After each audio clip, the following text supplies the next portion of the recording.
Good morning everyone, this is Urbi Suman from our team the red fight. आज का जो हमारा लेक्चर है वो लेक्चर नंबर 3 है, मैटर इन आवर सराउंडिंग का।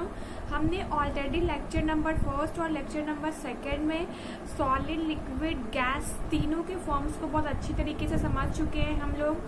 फिर फॉर्म्स कैसे चेंज होते हैं, इट मीन्स सॉलिड जो होता है वो लिक्विड में कैसे चेंज होता है, लिक्विड गैस में कैसे चेंज होता है, या गैस जो है वो लिक्विड में कैसे चेंज होता है, और लिक्विड जो होता है वो सॉलिड में कैसे चेंज होता है, इसके फॉर्म्स कैसे कैसे चेंज करते हैं। मैंने इसके 2 प्रोसेसेस आपको बताए थे। बाय चेंजिंग द टेम्परेचर, ऐसा हम लोग टेम्परेचर को चेंज करके कर सकते हैं, और बाय चेंजिंग द प्रेशर, और ऐसा जो है वो हम प्रेशर को चेंज करके कर सकते हैं। तो जो टेम्परेचर को चेंज करके हम कैसे फॉर्म को चेंज करते हैं, मैंने लेक्चर नंबर 2 में आपको पूरा डिटेल पढ़ा रखा है। मैंने उस लेक्चर में melting point, boiling point, latent heat of fusion, latent heat of vaporisation, sublimation, मैंने सारी चीज़ों को बहुत अच्छी तरीके से मैं क्लियर कर चुकी हूँ लेक्चर नंबर 2 में। और आज का जो लेक्चर होगा मैं उसी से थोड़ा और आगे बढ़ाती हूँ।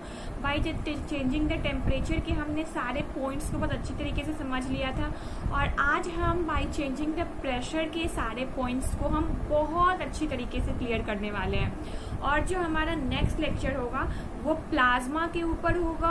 और जो भी बच्चे ये लेक्चर को बहुत कंटिन्यूअसली देखते हो और इस चैप्टर को समझते हो, तो एक बार आप एक शॉर्ट टर्म टेस्ट के लिए तैयार रहिएगा। शॉर्ट टर्म टेस्ट ऐसा होगा हमारे लेक्चर नंबर 4 में, मैं कुछ क्वेश्चन जो है वो एनसीईआरटी से कलेक्ट करके लाऊंगी, और यहीं पे आप लोग मैं ये क्वेश्चन बोलूंगी और उस क्वेश्चन का एक्सप्लेनेशन भी मैं ही करूंगी। और आप लोग को क्या करना है, जो क्वेश्चन आपको लगे कि ये मुझे नहीं आता, ये इम्पॉर्टेंट क्वेश्चन है, उस क्वेश्चन को आप अपने कॉपी में नोट डाउन करना, बिकॉज ये एनसीईआरटी का एनसीईआरटी के क्वेश्चंस रहेंगे। और आप लोग जानते हो कि आजकल एनसीईआरटी हमारे लिए one of the most important बुकों में से एक है। ठीक है, तो बाय चेंजिंग द प्रेशर के हम सारे पॉइंट्स एक एक करके देखना शुरू करते हैं। ठीक है, तो बाय चेंजिंग द प्रेशर कैसे होता है, देखो अगर मैंने आप लोगों के लिए एक यहाँ पे बना के रखा है, थोड़ा सा जूम करके देख लेना। पता है मुझे भी बोर्ड मार्कर नहीं है मेरे पास, तो आप लोग को भी थोड़ा प्रॉब्लम हो रहा होगा, बट थोड़ा सा एडजस्ट कर लो, बस कुछ दिनों की बात है। उसके बाद लॉकडाउन खुल जाएगा, उसके बाद हम लोग अपने रेगुलर क्लासेस में बहुत अच्छी तरीके से और अच्छी तरीके से क्लियर करेंगे with the help of board and marker. But अभी ऐसे इस तरीके से हम लोग कंप्रोमाइज़ कर सकते हैं, ऐसा नहीं है, ऐसा कुछ नहीं है कि हमें ये समझ में नहीं आएगा। अभी देखो कितनी अच्छी तरीके से आप लोग समझ जाओगे। देखो यहाँ पे ये जो है ये गैस है, ठीक है, और ये लिक्विड है, और ये सॉलिड है। ठीक है, तो देखो मैंने एक सिलेंडर बना रखा है, सिलेंडर में मैंने गैस भर कर दिया है। उसके बाद मैंने यहाँ पे पिस्टन लगाया है, ठीक है, जिससे मैं प्रेशर यहाँ पे अप्लाई करूँगी। ठीक है ना, और यहाँ पे भी मैंने सेम वहाँ पे अरेंजमेंट किया है, और यहाँ पे भी मैंने सेम अरेंजमेंट किया है। ठीक है, तो अब देखो यहाँ पे जो गैस है, ठीक है, गैस पे मैं जैसे ही प्रेशर अप्लाई करूँगी with the help of this piston, ठीक है, इस पिस्टन के हेल्प से मैं जैसे ही इस पर प्रेशर अप्लाई करूँगी, तो मैंने आपको फर्स्ट लेक्चर में ही बताया था गैस के जो पार्टिकल्स होते हैं वो दूर दूर होते हैं। ठीक है, उनमें जो स्पेस होता है वो ज़्यादा होता है बाकी दोनों के कंपेयर में। ठीक है, तो जैसे ही मैं यहाँ पे प्रेशर अप्लाई करूँगी द पार्टिकल्स कम क्लोजर, जो पार्टिकल दूर दूर थे वो पार्टिकल अब पास आ जाएंगे। ठीक है, तो जैसे ही पार्टिकल पास आ जाएंगे वो अपने आप को लिक्विड में कन्वर्ट कर लेगा। ठीक है, ठीक है, इतना तो समझ में आया। ठीक है, फिर उसके बाद लिक्विड पे आ जाते हैं हम लोग। ठीक है, फिर यहाँ पे भी जो पिस्टन है, इस पिस्टन से मैं अगेन इस पे फर्दर प्रेशर अप्लाई कर रही हूँ। ठीक है, फिर जब मैं फर्दर प्रेशर यहाँ पे अप्लाई कर रही हूँ, तो क्या हो रहा है, लिक्विड के भी पार्टिकल्स जो है वो हल्की हल्की दूरी पे प्रेजेंट है, वो फिर से पास आ रहे हैं फर्दर प्रेशर अप्लाई करने पे। ठीक है, तो फर्दर प्रेशर अप्लाई करने के बाद ये लिक्विड जो है वो अपने आप को गैस में चेंज कर लेगा। ठीक है, समझ में आ गया कैसे गैस जो है वो अपने आप को सॉलिड में चेंज कर रहा है with the help of pressure. Pressure हम जैसे जैसे अप्लाई कर रहे हैं ये अपने फॉर्म्स को चेंज कर रहा है। क्लियर है एवरीवन? अब हम थोड़ा और आगे बढ़ते हैं इसमें। अब देखिए, अब इसको कुछ एग्जाम्पल से हम बहुत अच्छी तरीके से क्लियर करते हैं। ठीक है, एग्जाम्पल्स ऐसे एग्जाम्पल्स लेंगे जिसमें आपका इंटरेस्ट हो। ठीक है, हॉस्पिटल्स में आप देखते हो ऑक्सीजन यूज होता है, ठीक है। तो वो ऑक्सीजन कैसे यूज होता है हॉस्पिटल्स में, आप थोड़ा सा ये एग्जांपल देखो अच्छी तरीके से, ठीक है। O2 जो है वो गैस है, ठीक है। O2 जो है वो गैस है और गैस पे क्या होता है, प्रेशर अप्लाई करके उसको लिक्विड फॉर्म में चेंज करते हैं और उस लिक्विड को एक सिलेंडर में भर दिया जाता है और वो हॉस्पिटल्स में यूज होता है। समझ में आ गया ये कैसे यूज हो रहा है। ऑक्सीजन क्या है, गैस है O2, ठीक है। और उस गैस पे प्रेशर अप्लाई करके उस गैस को लिक्विड में चेंज करते हैं और लिक्विड को एक सिलेंडर में डाल देते हैं और वो हॉस्पिटल यूज के लिए चला जाता है। क्लियर है एवरीवन। अब देखो फिर से एक एग्जांपल देखो, CNG, ठीक है। CNG क्या होता है, इसका फुल फॉर्म सभी लोग अपने अपने मन में बोल लो। CNG कंप्रेस नेचुरल गैस, ये भी गैस होता है, इसे कंप्रेस करते हैं विद प्रेशर अप्लाई करके, ठीक है। इस गैस को कंप्रेस किया जाता है प्रेशर अप्लाई करके और ये फ्यूल के रूप में यूज होता है। जहाँ पे पेट्रोल यूज होता था वहां पे अब CNG यूज हो रहा है। व्हाट इज द रीजन, ये बहुत ही कॉमन, क्योंकि आजकल पॉल्यूशन पे बहुत ज्यादा लोग ध्यान दे रहे हैं, तो ये बहुत कॉमन क्वेश्चन हो सकता है कि बताओ पेट्रोल की जगह पे CNG हम लोग क्यों यूज कर रहे हैं, ठीक है। तो the answer is the pollution को कम करने के लिए हम लोग CNG का यूज कर रहे हैं, ठीक है। जो पॉल्यूशन जो पेट्रोल करता था उसके कंपेयर में CNG जो होता है वो बहुत ही नेग्लिजिबल अमाउंट में पॉल्यूशन काउज करता है, ठीक है। समझ में आ गया इतना, ठीक है।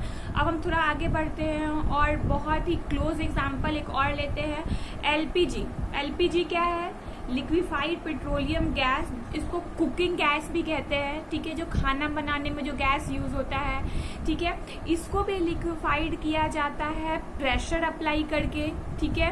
प्रेशर अप्लाई करके इसको लिक्विफाइड किया जाता है और सिलेंडर में डाला जाता है और ये सप्लाई होता है घर में, ठीक है। समझ में आ गया। ये दो एग्जांपल्स क्लियर हो गए आप लोग को, और प्रेशर अप्लाई करके फॉर्म्स कैसे चेंज होते हैं ये क्लियर हो गया, ठीक है। कोई भी डाउट होगा यार प्लीज बताओ, तुम लोग बताते नहीं हो, कोई भी डाउट हो, सारे लोग देख तो लेते हो लेकिन बट किसी को कोई डाउट नहीं होता क्या? डाउट होते हैं तो पूछो ना कमेंट सेक्शन में, मुझे भी अच्छा लगेगा कि हाँ बच्चे अच्छे से पढ़ रहे हैं, ध्यान देके पढ़ रहे हैं, उन्हें कुछ डाउट हो। कोई डाउट नहीं पूछते हो तो लगता है ना नहीं, बट ऐसे ही सारे लोग देख लिए बस टाइम काटने के लिए, किसी ने भी इंटरेस्ट नहीं दिखाया लेक्चर में, ऐसे मजा नहीं आता पढ़ाने में। प्लीज डाउट पूछा करो थोड़ा सा, तब ना मजा आएगा पढ़ने में, ठीक है। अब हम देखते हैं इवेपोरेशन वाले टॉपिक को। अब हम अपना टॉपिक शुरू करते हैं इवेपोरेशन, ठीक है।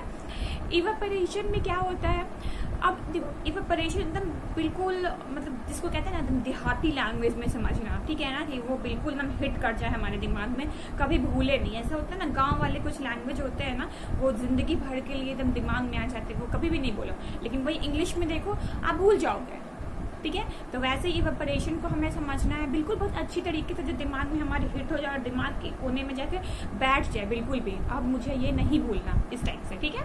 तो देखो इवेपोरेशन क्या होता है, ये सरफेस फेनोमेना है। सरफेस फेनोमेना मतलब क्या है, देखो सरफेस पे होने वाला फेनोमेना, ठीक है। जब कोई भी लिक्विड है वो वेपर में चेंज हो जा रहा है, ठीक है, कोई भी लिक्विड है वो वेपर में चेंज हो रहा है बिलो इट्स बॉइलिंग पॉइंट, ठीक है।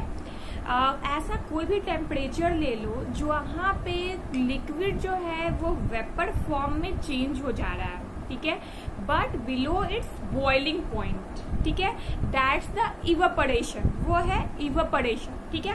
अब थोड़ा सा अच्छे से तरीके से और अच्छी तरीके से क्लियर करना जानती हूँ, बच्चों को ऐसे नहीं समझ में आया, थोड़ा और मैम क्लियर करना चाहिए, ठीक है। तो क्लियर करते हैं, ठीक है। मैं समझ रही हूँ आप लोग के मन में क्या चल रहा है ना, बिल्कुल समझ में आ जाता है, इतना नहीं। मैं भी जब 9th 10th में थी ना, तो मैम जब पढ़ाते थे, हमारे टीचर जब पढ़ाते थे, तो बिल्कुल भी लगता था ना क्या पढ़ा रहे कुछ समझ में नहीं आ रहा बिल्कुल भी, ठीक है। जब वो एग्जाम्पल्स देते थे ना तो लगता था अब दिमाग में हिट हो चुका है, ठीक है। तो एग्जाम्पल्स देखो क्या होते हैं, देखो फैक्टर्स, इसके फैक्टर की हेल्प से हम इसके एग्जाम्पल्स को क्लियर करेंगे, ठीक है। फैक्टर जो होते हैं ये किस किस चीज़ पे डिपेंड करते हैं, सबसे पहले तो सरफेस एरिया पे। इवापोरेशन जो है वो सरफेस एरिया पर डिपेंड करता है, ठीक है। सरफेस एरिया पर डिपेंड करने का मतलब क्या है, देखो बहुत अच्छी तरीके से एग्जांपल से क्लियर कर लेते हैं, तुम हटाओ ये समझ के खत्म करो, ठीक है। एक ही ले लो, एक कप ले लो, चाय वाला, कॉफ़ी वाला कप, ठीक है, जो कप लेना है ले लो, ठीक है। एक कप ले लो और एक तरफ प्लेट ले लो, ठीक है, वो बड़ी वाली प्लेट जिसमें मैगी भर भर के खाते हो, ठीक है, वो बड़ी वाली प्लेट ले लो, ठीक है। और दोनों में पानी रख दो, दोनों में हमने पानी रख दिया, ठीक है। उसको 1 या 2 दिन तक छोड़ दो, बिल्कुल छोड़ दो, ठीक है। जब छोड़ दोगे और कुछ दिन बाद आप जब ऑब्जर्व करोगे तो आप देखोगे जो जिसका सरफेस एरिया ज़्यादा था, ये जो मैंने प्लेट लिया था, ठीक है, बड़ा वाला जो लिया था, इसका सरफेस एरिया ज़्यादा है, ठीक है, और इस कप वाले का सरफेस एरिया कम है, ठीक है ना। तो आप नोटिस क्या करोगे कि ये जो जिसका सरफेस एरिया ज़्यादा था, इसमें से पानी जो है वो ज़्यादा इवेपोरेट हुआ है। अगर आप एक लेवल मार्क करके डालते हो तो आप देखोगे उस लेवल से पानी कम आ चुका है, ठीक है। तो पानी गया कहाँ, पानी जो है वो इवेपोरेट हो गया है एटमॉस्फेयर में, ठीक है, इवेपोरेशन हो गया है यहाँ पे। और किसमें पानी आपको कम देखने को मिलेगा, इस प्लेट वाला जो है जिसका सरफेस एरिया ज़्यादा है, इसमें आप देखोगे इसमें पानी कम है विद कंपेयर टू जितना आपने मार्क किया था कप में, ठीक है। ये क्यों हुआ, बिकॉज सरफेस एरिया की वजह से इवेपोरेशन जो था वो फास्ट हुआ। तो हम लोग कंक्लूड क्या कर सकते हैं इस एक्सपेरिमेंट से, इससे हम ये कंक्लूड कर सकते हैं कि जो हमारा इवेपोरेशन है वो डायरेक्टली प्रोपोर्शनल है सरफेस एरिया के। सरफेस एरिया बढ़ेगा, हमारा इवेपोरेशन का रेट बढ़ेगा। क्लियर है एवरीवन, बहुत अच्छी तरीके से, ठीक है।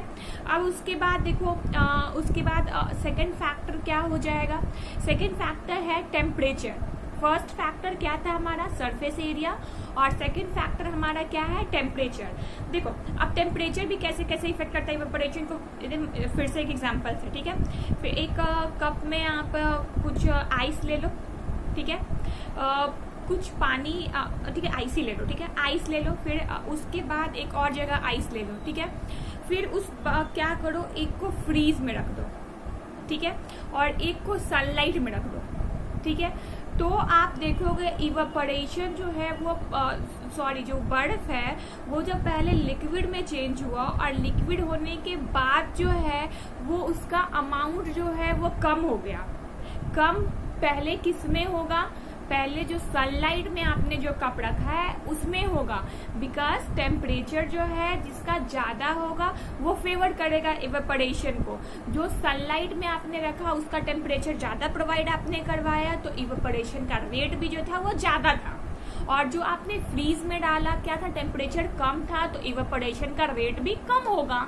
सिंपल है बिल्कुल, बहुत ही क्लियर है, बहुत ही सिंपल है, ठीक है। अब हम थोड़ा और आगे बढ़ते हैं और हम समझते हैं थर्ड फैक्टर, और हमारा थर्ड फैक्टर क्या होगा, ह्यूमिडिटी। ह्यूमिडिटी क्या होता है, नमी, ठीक है ना, नमी। जो हमारे एटमॉस्फेयर में जो नमी प्रेजेंट है, जो वाटर पार्टिकल्स हमारे एटमॉस्फेयर में प्रेजेंट है, उनकी बात हो रही है। अब देखो इसको थोड़ा अच्छे से समझना, आई नो इसमें थोड़ा सा बच्चों को प्रॉब्लम होता है, लेकिन बहुत अच्छी तरीके से क्लियर करने की कोशिश करना, बहुत अच्छी तरीके से। देखो अब एक समर सीजन ले लो, ठीक है, मई जून की बहुत एकदम चुभती हुई गर्मी है, ठीक है। फिर रेनी सीजन आ गया, ठीक है। तो टेम्परेचर तो लगभग बराबर रहता है समर सीजन का, रेनी में बोल रही हूँ, विंटर मत सोच लेना कोई, ठीक है। रेनी सीजन दोनों का टेम्परेचर तो बराबर ही है, ठीक है। अब क्या हुआ, स्वेटिंग हो रही है, ठीक है, समर में भी स्वेटिंग हो रही है और विंटर आ रहा है तभी स्वेटिंग हो रही है, ठीक है।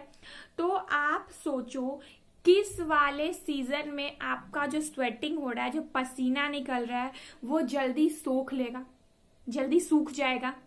सोचो समर वाले में जो पसीना निकल रहा है, आप नोटिस करोगे जो ये समर वाले का स्वेटिंग है वो बहुत ही जल्दी सूख जा रहा है with compare to winter.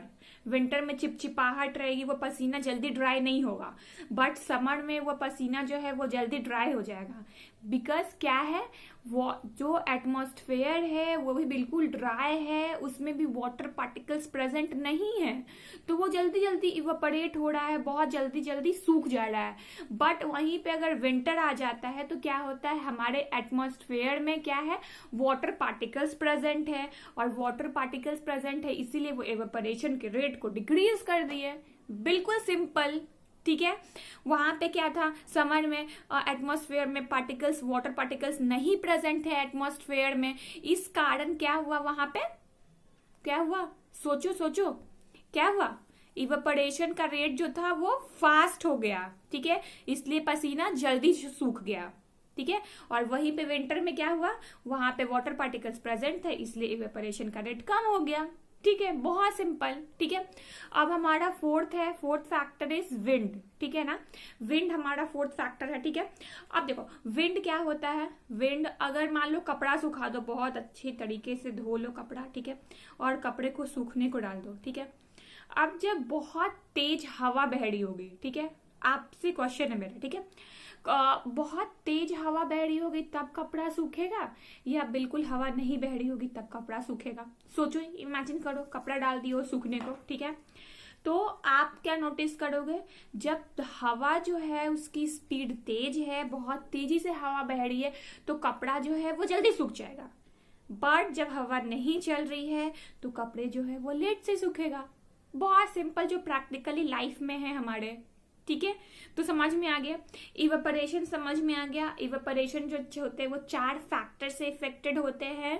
4 factor मैंने आपको बहुत अच्छी तरीके से बता दिया एग्जांपल्स देख देख के। ठीक है, अब जो है मैं इस लेक्चर को यहाँ पे एंड करूंगी, बट जो नेक्स्ट लेक्चर होगा आप लोग प्लीज रेडी रहना, उसमें मैं कुछ क्वेश्चंस की लिस्ट लाऊंगी। ठीक है, और कुछ क्वेश्चंस मैं आपसे पूछूंगी। ठीक है, और आप वहां अपने घर पे बैठ के जब भी देख रहे होगे वीडियो, तो आप उस क्वेश्चंस को करोगे। वो एनसीईआरटी के क्वेश्चंस रहेंगे, फालतू क्वेश्चंस नहीं रहेंगे। ठीक है, मत सोचना बिल्कुल टाइम बर्बाद होगा। ठीक है, वो एनसीईआरटी के क्वेश्चंस रहेंगे और आप वहां बैठ के करोगे। ठीक है, और जिससे ज्यादा क्वेश्चंस होंगे वो सारे मुझे कमेंट आते हैं ना, कमेंट्स आते हैं ना आप लोगों की, मैम ये डाउट है या ये क्वेश्चन मुझे फंसा, तो मुझे भी अच्छा लगता है, पढ़ाने में जोश बनता है।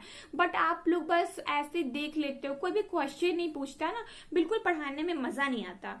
तो आज के पहले मैंने ऐसे तो बोला नहीं था कभी क्वेश्चन पूछे, मैंने सोचा कि आप लोग खुद ही सिंसियर हो, पूछ लोगे सारे क्वेश्चन, बट ऐसा कुछ हुआ नहीं, इसलिए मुझे बोलना पड़ रहा है। प्लीज एवरीवन कुछ क्वेश्चंस पूछो, तब तो लगेगा ना कि हाँ ये हमारा इंटरैक्टिव क्लास है। ऐसा क्या है, मैं आपको सुन नहीं सकती हूँ, ठीक है, बट आप तो मुझे देख सकते हो ना, मैं आपको जो क्वेश्चन पूछने के लिए बोल रही हूँ आप तो सुन रहे हो ना।